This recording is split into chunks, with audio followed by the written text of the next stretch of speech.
brought to you by Silver Pumps. Top quality और consistent performance के लिए सिर्फ silver pump नाम याद रखना। नमस्कार, तुम्हा सगळ्यांचं स्वागत आहे मुंबई तकमध्ये। ऑपरेशन सिंदूर कशा पद्धतीने राबवण्यात आलं या सगळ्या संदर्भातली माहिती देण्यासाठी काल तिन्ही दलाच्या अधिकाऱ्यांची पत्रकार परिषद पार पडली, संयुक्त पत्रकार परिषद पार पडली आणि या पत्रकार परिषदेमध्ये ऑपरेशन सिंदूरबाबतची सविस्तर माहिती ही देण्यात आली होती।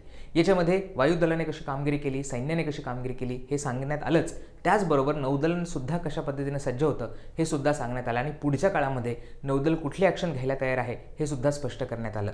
Vice admiral A.N. प्रमोद यांनी नौदलाची भूमिका स्पष्ट केली आणि नौदलाने ऑपरेशन सिंदूरमध्ये कशी कामगिरी केली हे त्यांनी सांगितलं होतं। तुम्ही अनेक बातम्या पाहिल्या असतील, ऐकल्या असतील। याच्यामध्ये असं म्हणण्यात आलं होतं की भारतीय नौदल हे अरबी समुद्रात आता तैनात आहे, ते कराचीवर हल्ला करणार आहे, इतर अनेक गोष्टी तुम्ही वाचल्या असतील।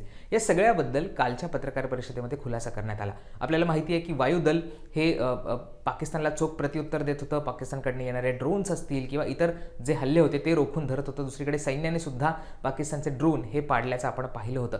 हे दोन सज्ज होतं, पण तिकडे जेव्हा पाकिस्तान हा सगळ्या रिटॅलिएट करत होता, हल्ला करत होता, त्याच्यामध्ये नौदल सुद्धा सज्ज झालं होतं आणि नौदलाच्या ज्या युद्धनौका होत्या त्या अरबी समुद्रामध्ये उतरल्या होत्या। नौदलाच्या युद्धनौका या पाकिस्तानकडे कूच करत होत्या, पाकिस्तानच्या दिशेने त्या निघाल्या होत्या आणि पाकिस्तानवर हल्ला करण्यासाठी तैनात होत्या, असं सुद्धा कालच्या पत्रकार परिषदेमध्ये प्रमोद यांनी स्पष्ट केलेलं आहे। नौदलाच्या टार्गेटवर पाकिस्तानचं कराची शहर आणि त्याचबरोबर इतर शहरं सुद्धा होती।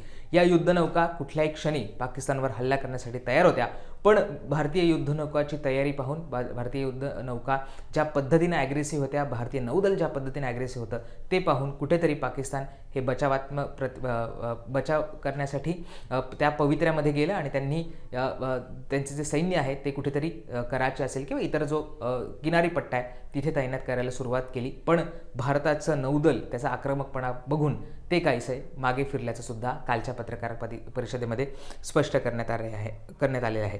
A.N. प्रमोद यांनी अगदी थोडक्यात भारतीय नौदल कशा पद्धतीने सज्ज होतं हे सांगितलेलं आहे। त्याचबरोबर त्यांनी हेही स्पष्ट केलं की ज्या पद्धतीनं वायुदल हे पाकिस्तानच्या हल्ल्याला उत्तर देत होतं त्याच्यामध्ये नौदल सुद्धा त्यांची मदत करण्यासाठी सज्ज होतं, त्यांची मदत यावेळी करत असल्याचं सुद्धा त्यांनी स्पष्ट केलेलं आहे।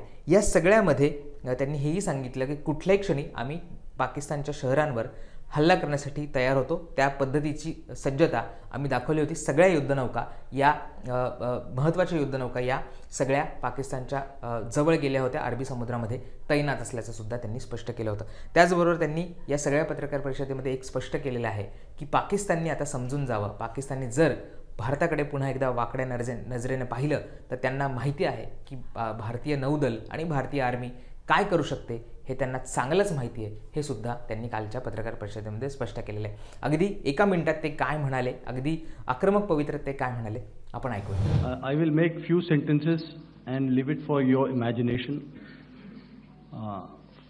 First of all, as I mentioned, we have quantitative and qualitative edge to deliver a massive blow to our adversary, and we completely dominate in the maritime front.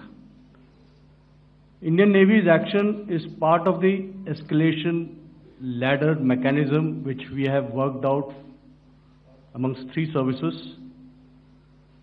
This time, if Pakistan dare take any action, and Pakistan knows it, what we are going to do. That's all.